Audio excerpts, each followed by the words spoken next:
یک عکاس سنگاپوری که توی مدت برای فیفا برای جام جهانی داشته عکاسی می‌کرده، خیلی عکس‌های مختلفی تونسته بگیره، از امباپه گرفته تا مسی تا خیلی آدمای معروف دیگه، ولی یه عکسش خیلی خبرساز شده.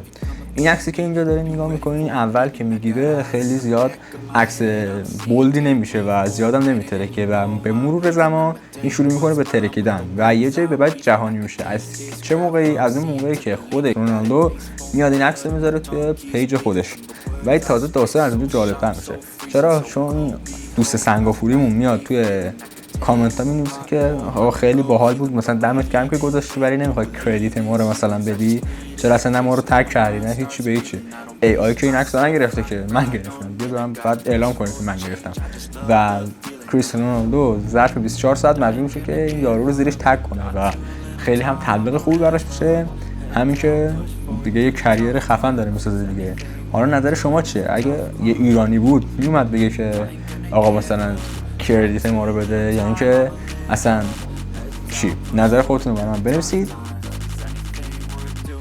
Cause I'ma live life for the fight, yeah, I'm here to